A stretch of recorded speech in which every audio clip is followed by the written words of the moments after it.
Assalamualaikum warahmatullahi wabarakatuh. Alhamdulillah kita dapat bertemu di pertemuan ini. Di sini saya akan memberikan materi seputar tentang sensor dan aktuator. Nah, sebelum saya menyampaikan beberapa materi, di sini saya akan memperkenalkan diri saya dulu. Pertama itu perkenalkan nama saya Denny Diansa. Nama urut peserta saya itu nomor 38 dan saya berasal dari Universitas Bina Insan. Nah, oke, kita masuk ke kontrak perkuliahan. Nah, ini penting nih untuk kalian pahami karena sistem kontrak perkuliahan ini adalah tata tata tertib ataupun peraturan yang harus kalian lakukan dalam melakukan perkuliahan di dalam kelas saya. Nah, pertama itu adalah mata kuliah ini terdiri dari 3 SKS. 2 SKS itu untuk perkuliahan ataupun teori dan 1 SKS itu untuk praktek. Oke, selanjutnya itu perkuliahan dilakukan sebanyak 16 kali yang harus kalian pahami. 14 kali itu kita akan lakukan pembelajaran secara offline ataupun online dan 2 akan kita lakukan untuk UTS ataupun UAS. Jadi kalian harus memahami. Jadi 14 kali kita akan melakukan tatap muka ya untuk pemberian materi. Nah, untuk tugas dan individu itu akan dilakukan secara individu ataupun per kelompok. Individu itu bisa nanti kalian akan lakukan di kelas, dan untuk kelompok itu kalian akan lakukan bentuknya project nantinya ya. Nah, praktek mata kuliah ini dilakukan di laboratorium komputer. Tadi untuk tugas individu ya, bisa bentuknya tugas individu. Dan jika memungkinkan, kita akan melakukan praktek di lapangan. Nah, praktek lapangan ini kita akan bentuknya bentuk project ya. Projectnya project yang kita bisa terapkan di dalam masyarakat ataupun kehidupan sehari-hari kita yang dapat bermanfaat untuk teman-teman yang lainnya. Bisa itu berupa sensor, pemadam kebakaran, ataupun yang lainnya. Setiap komponen perkuliahan seperti kehadiran, tugas individu dan kelompok akan mempengaruhi untuk nilai kalian. Jadi kalian harus memahami. Oke, kita lanjut ke kontrak penilaian. Sistem penilaian mata kuliah mengikuti patokan standar dengan merujuk kepada penilaian yang ditentukan oleh AMS, Academic Management System, itu sebagai berikut. Jadi kontrak perkuliahan yang harus kalian pahami yaitu bobot penilaian untuk UAS, UTS, tugas, kehadiran masing-masing peserta, itu kalian harus memahami. Dan untuk UAS itu memiliki nilai yang paling tinggi. Jadi kalian kalau nggak datang saat UAS, kalian akan kehilangan nilai yang sangat besar. Itu nilai UAS itu memiliki nilai 35%.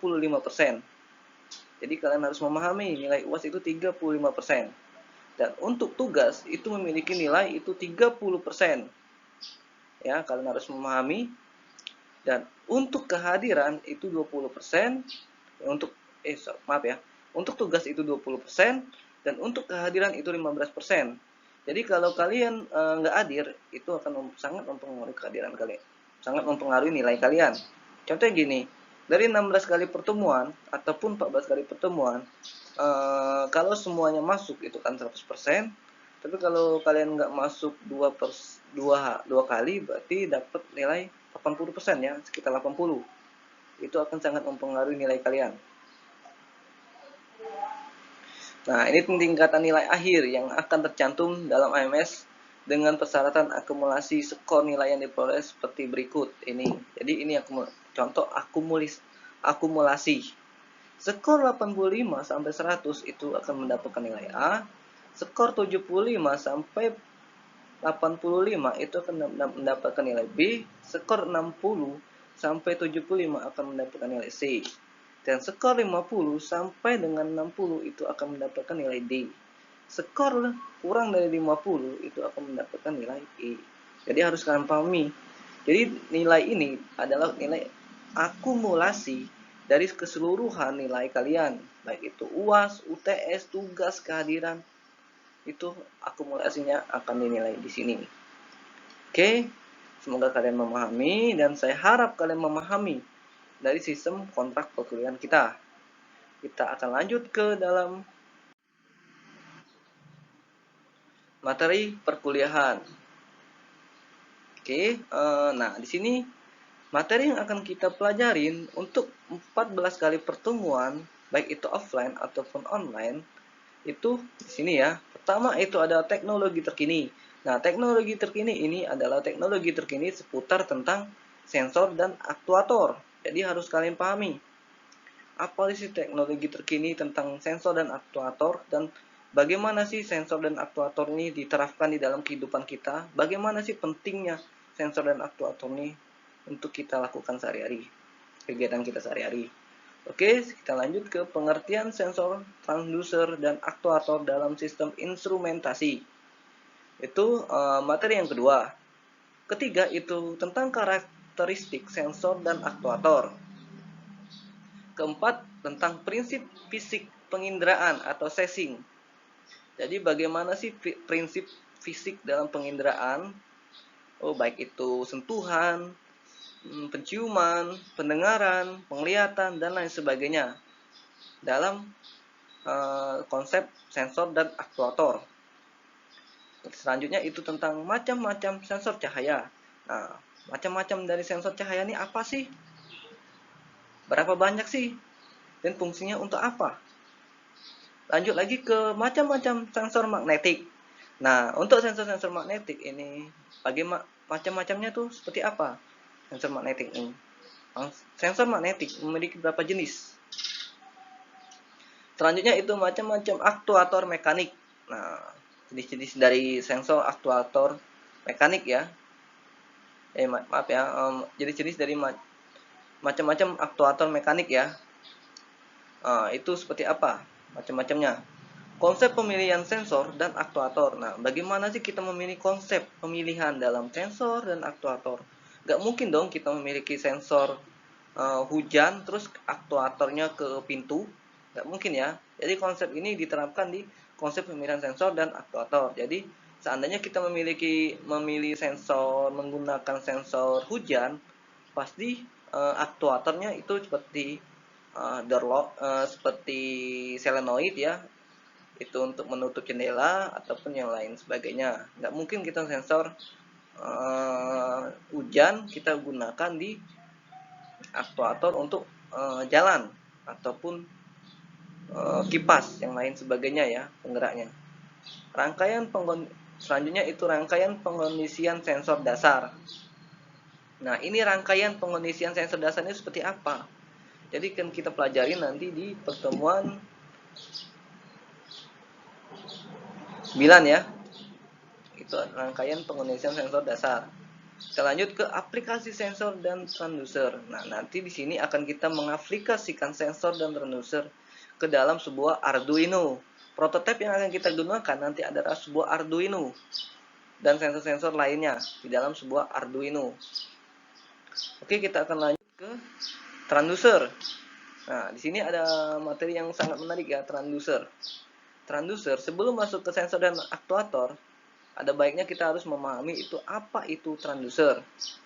Transducer dan jenis-jenisnya. Transducer adalah suatu alat yang dapat mengubah suatu bentuk energi ke bentuk energi lainnya. Bentuk-bentuk energi tersebut diantaranya seperti energi listrik, energi mekanika, energi elektromagnetik, energi cahaya, energi kimia, energi akustik, ataupun bunyi.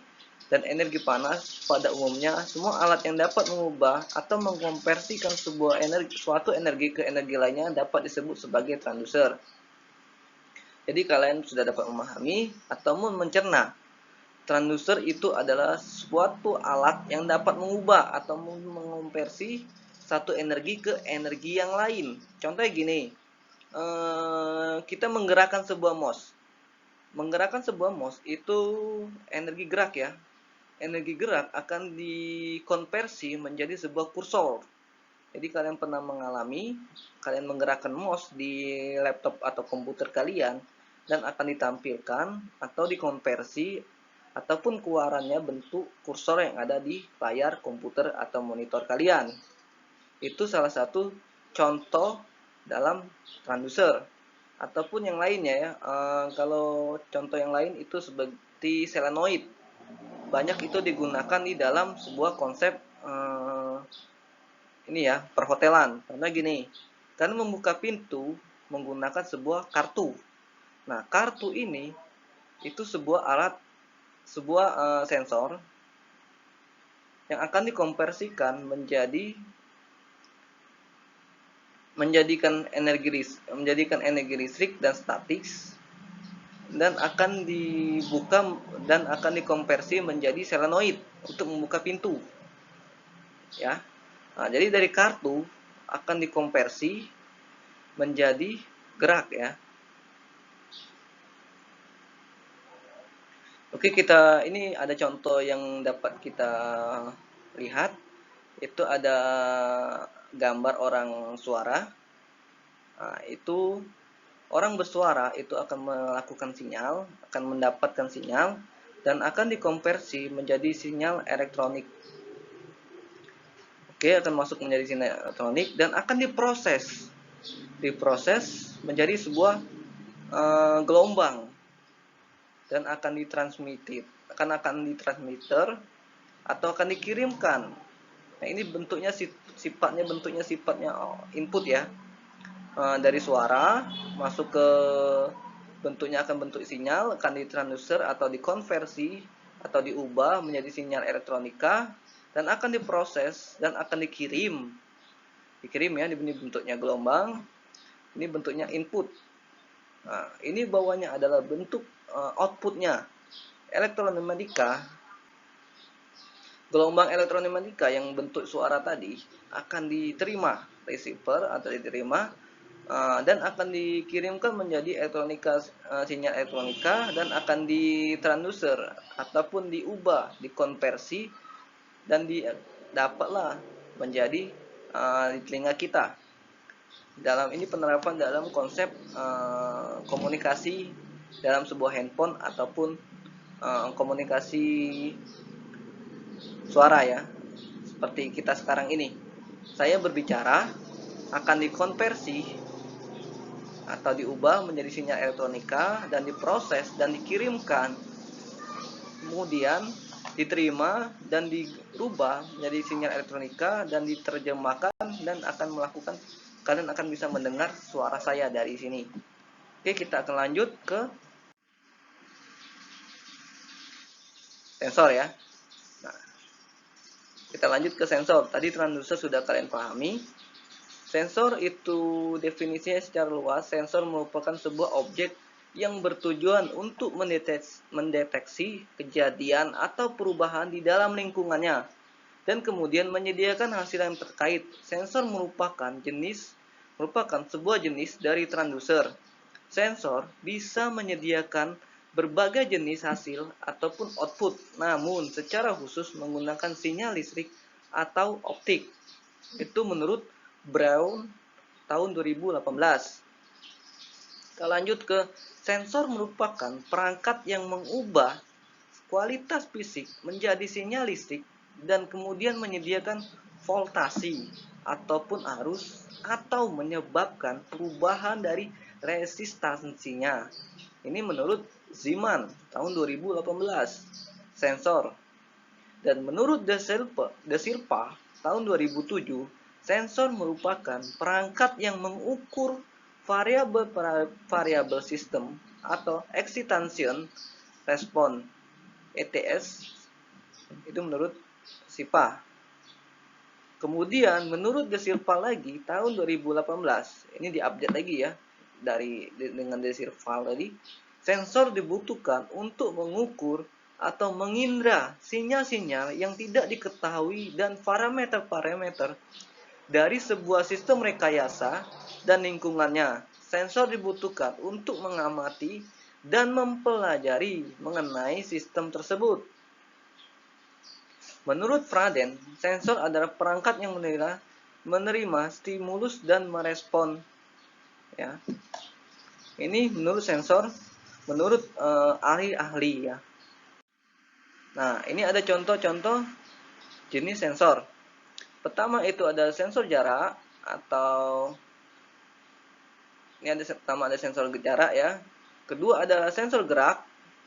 Ketiga ada sensor tegangan. Keempat itu ada sensor arus. Kelima itu sensor asap. Keenam ada sensor infrared, sensor api, sensor cahaya, sensor sidik jari, sensor frame sensor, sensor RFID, real time sensor, superregatif modul, sensor suhu dan kelembaban, raindrop sensor. Ini ada sensor kelembaban tanah. Nah, ini adalah contoh-contoh dari contoh-contoh dari sensor. Jadi di sini mungkin ada beberapa yang nggak masuk ya. Jadi masih banyak sensor-sensor lainnya yang ada di luar. Untuk sensor jarak ini digunakan untuk mengetahui jarak yang untuk mendapatkan sensor jarak ini digunakan untuk mengetahui jarak suatu benda ataupun orang. Contoh gini, saat kalian mengalami di mall ya ataupun di minimarket yang menggunakan pintu otomatis terbuka. Nah, itu sudah menggunakan sensor jarak. Saat kalian berada di 5 meter, pintu akan otomatis terbuka sendiri. Nah, ini sudah menerapkan sensor jarak. Ataupun ini digunakan di dalam sebuah alarm. Contoh gini, saat jendela dibuka, otomatis alarm akan berbunyi. Itu sudah sensor jarak ya. Ataupun saat ada orang 5 meter dari jendela, dia akan berbunyi ya alarmnya, gitu. Itu diterapkan di sensor jarak. Nah, selanjutnya itu sensor gerakan. Hampir sama ya sensor jarak dengan gerakan. Bedanya kalau sensor gerakan ini sensor yang untuk di dalam penggerakan. Ini jika sensor gerakan ini biasa diterapkan di CCTV ya, banyak digunakan di dalam sebuah CCTV. Sekarang sudah banyak teknologi CCTV yang sudah diterapkan, baik itu motion. Jadi kalau ada gerakan-gerakan sedikit ataupun ada motion sedikit, itu akan menangkap kamera tadi, akan menangkap gerakan kita. Itu untuk sensor gerakan. Dan untuk sensor tegangan, ini adalah sensor untuk digunakan di dalam tegangan. Gini cut off ya, gini seandainya sensor tegangan ini banyak digunakan di dalam AVR atau AMS, otomatis transfer mesin ya. Nah, ini saat otomatis genset mati, itu otomatis tegangan nggak ada ya, kosong. Jadi dia akan beralih ke genset. Saat listrik hidup, pasti otomatis ada tegangan dan otomatis genset tadi akan mati. Nah, ini banyak diterapkan di automatic transfer mesin ya, ATS ataupun AMF. Kita lanjut ke sensor arus.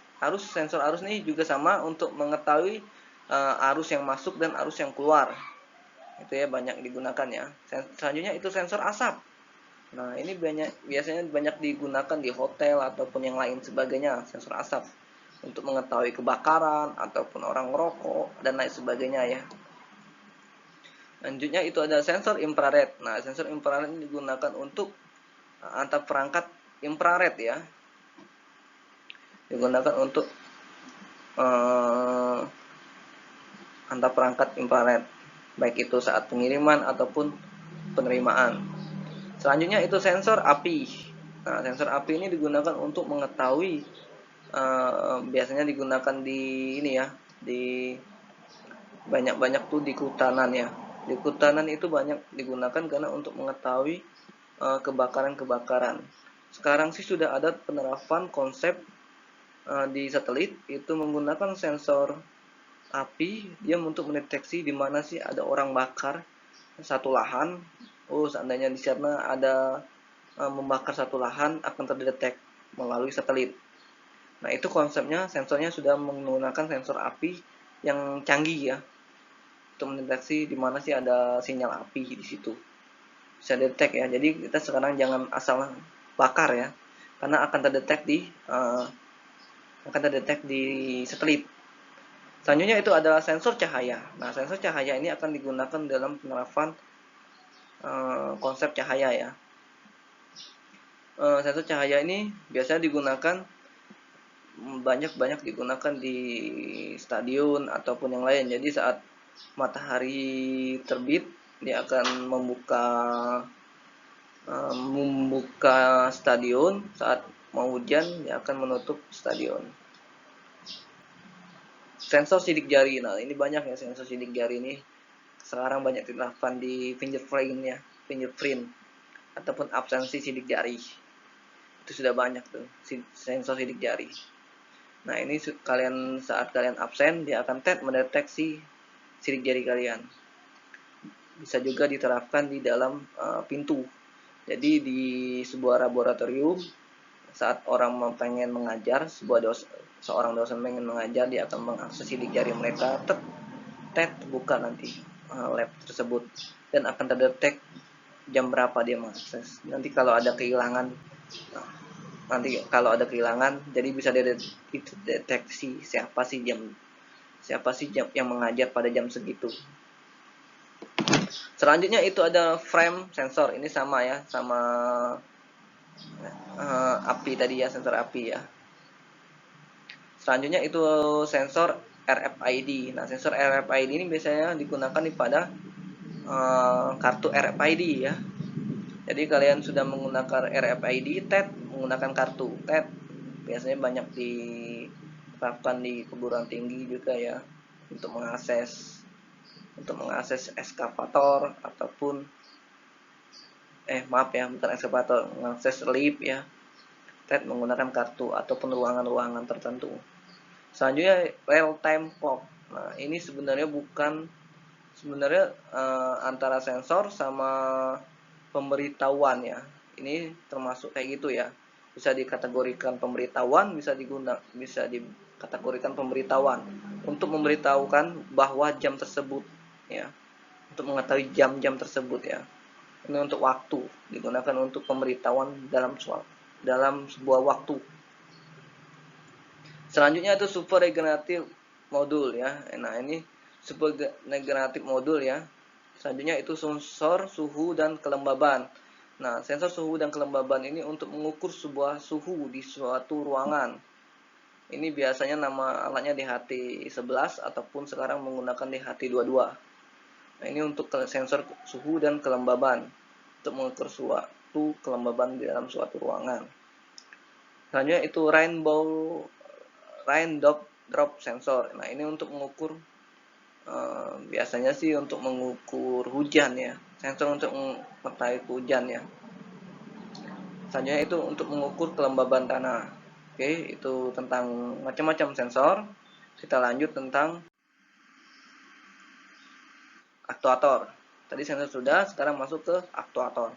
Aktuator merupakan komponen mesin yang bertanggung jawab untuk menggerakkan atau mengontrol suatu mekanisme atau sistem.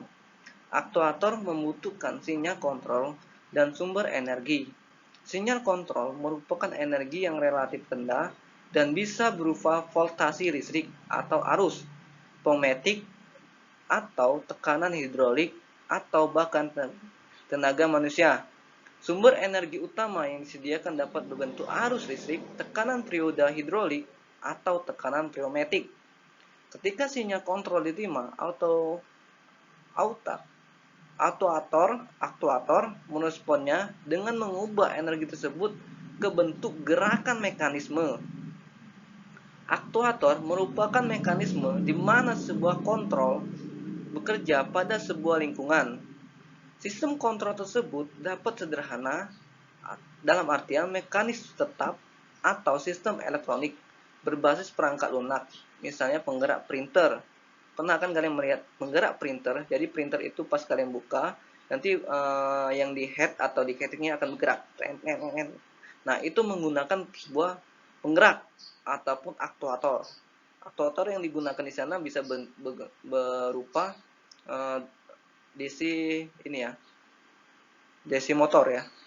DC motor yang digunakan di dalam sebuah printer untuk menggerakkan head ataupun ini ya, cartridge ya. Sistem kontrol robot, manusia atau input lainnya. Itu ya, aktuator merupakan istilah turunan untuk perangkat yang mengontrol parameter eksternal. Ini menurut Zeeman 2018. Aktuator, perangkat yang menggerakkan berbagai bagian dari sebuah sistem. Ini menurut De Silva tahun 2007. Dan sedangkan aktuator dibutuhkan untuk menggerakkan sebuah pembangkit, ya. Nah, ini ada contoh dari jenis-jenis aktuator. Ini ada LED ya, merah, biru, hijau, kuning, dan putih. Nah, ini bentuknya LED. 7 segmen, ini bentuknya digit. Ada motor servo. Nah, motor servo ini untuk penggerak ya. Motor servo ini dengan motor DC ini beda. Kalau motor servo ini hanya bergerak di dalam satu arah. Kalau motor DC, motor servo ini bergerak hanya sedikit ya, enggak 360. Dia bisa bergerak cuma 90 derajat ataupun 180. Kalau motor DC ini putarannya penuh dan kecepatannya cepat ya. Bedanya biasanya ini untuk menggerakkan pintu. Jadi saat kita membuka pintu, dia akan bergerak sedikit, nget gitu ya. Dan ini ada motor servo ini ada memiliki macam-macam ya. Ada yang bisa untuk 2 kilo dan sebagainya, tergantung bobot berat yang akan kita gunakan. Dan motor servo ini kita gunakan sesuai dengan kebutuhan. Jika dia memiliki berat yang 2 kilo, kita akan menggunakan motor servo yang ditujukan untuk 2 kilo. Jangan kita beban pintu 4 kilo, kita menggunakan motor servo yang 2 kilo. Jadi dia nggak akan tertarik. Oke, kita itu lanjut ke LCD. LCD ini untuk menampilkan indikator-indikator ataupun indikasi ataupun peringatan-peringatan ataupun tampilan yang akan muncul ya. Selanjutnya itu mode relay. Mode relay ini untuk gunakan untuk menyambung dan memutus sebuah arus. Buzzer ini untuk peringatan. Mode dimmer, pengunci solenoid nih ya, pengunci solenoid itu biasa digunakan untuk pintu. Linear actuator nih ya, pompa air di dalam air. Mode speaker digunakan untuk speaker ya. Ini jenis-jenis aktuator yang harus kalian pahami. Masih banyak sih aktuator-aktuator yang lain di luar sana. Ini contoh beberapa ya, beberapa contoh yang akan digunakan, ataupun nanti ada juga yang lain ya. Ini kita gunakan dari beda di luar dari ini, tapi ini hanya sekedar kalian pahami.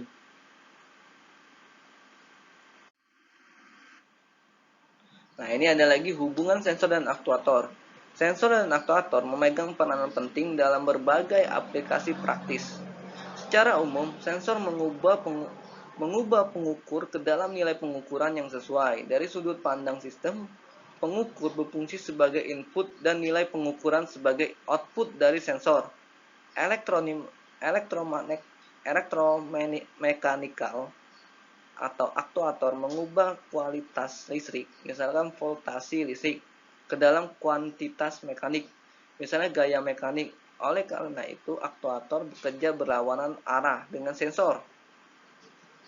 Bila prinsip konversi membolehkan arah kerja sensor dan aktuator yang sering disebut transducer. Ini ya contohnya ya, tadi sudah saya jelaskan di pertemuan pertama.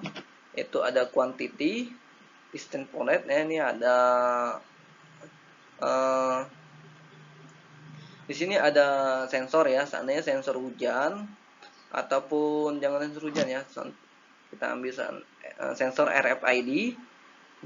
RFID, dan akan diproses ke sini, akan diproses ke transducer dan akan lagi mengeluarkan output ke sini dan akan digerakkan oleh aktuator.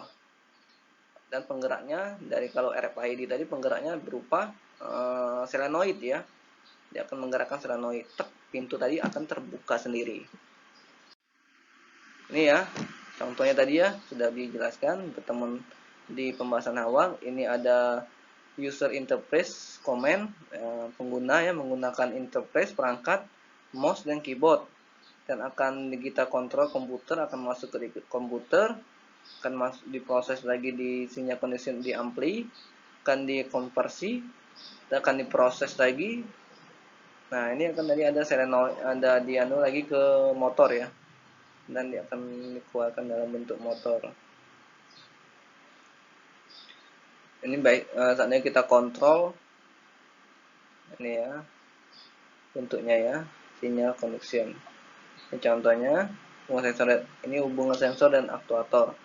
Sensor tadi berupa gerakan pada mouse, keyboard, akan dipencet dia akan memberikan tanggapan dan akan diproses. Sini ya akan diproses dan akan dikeluarkan dalam sebuah transducer ya, ataupun penggerak. Sensor dan aktuator dalam sebuah ini kontrol yang saling terkait. Oke, maaf ya salah ya. Ini kesimpulan. Jadi kesimpulan yang dapat kita simpulkan, kesimpulannya pertama itu kesimpulannya sensor dan aktuator merupakan komponen elektronika yang saling berhubungan. Sensor berguna untuk mengatur gerakan aktuator, dan aktuator membutuhkan sinyal dari sensor sebagai parameter penggeraknya. Sensor dan aktuator banyak ditemukan dalam peralatan elektronika yang biasanya digunakan untuk otomatisasi suatu perangkat, misalnya pintu otomatis, konveyor, dan lain sebagainya, ataupun kehidupan kita sehari-hari, baik itu mouse, keyboard, dan lain sebagainya, akan ditampilkan ke dalam layar. Banyak ya contoh-contoh dalam sensor dan aktuator. Oke, untuk pertemuan pada ini perhatian, materi kuliah ini diambil dari berbagai sumber dan diusahakan ditampilkan selengkap mungkin agar memudahkan dalam pengajaran. Kami tidak mengklaim apapun. Jika ada terkait dengan hak cipta atau intelektual dari materi ini, kami mohon maaf. Ini materi yang saya susun dan saya ambil dari berbagai sumber. Oke, untuk pertemuan pada hari ini saya cukupkan batas ini. Saya kepada Allah saya mohon ampun. Banyak tata atau bahasa yang saya gunakan itu masih acak. Saya di sini prosesnya masih belajar, masih proses belajar dan mengajar.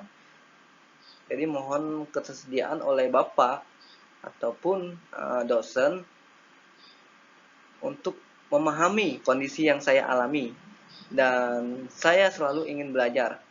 Itu konsep yang saya tanamkan pada diri saya. Saya mohon, saya minta ke Bapak untuk untuk keterbukaan hatinya, memberikan nilai saya, memberikan nilai yang dapat membantu saya untuk pekerti ini. Saya akhiri, wassalamualaikum warahmatullahi wabarakatuh.